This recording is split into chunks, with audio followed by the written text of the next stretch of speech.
To edit buttons, go to the page you want to work on, find the button, and click the pen icon to bring up the editing. Here is where you can change the URL for your button. Select link, so you can throw any URL you want here, but if you want to link to another page on your site, you can also choose from these options down here, and it will autofill the URL for you. Here's where you can change the text of your button. To edit the appearance, click here. Make sure your button style is set to custom.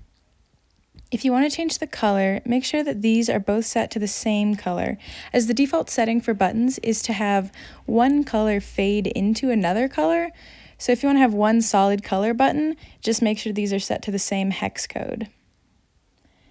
And here is where your hover color is set. And that means, see how when I hover over the save button, it turns from blue to black?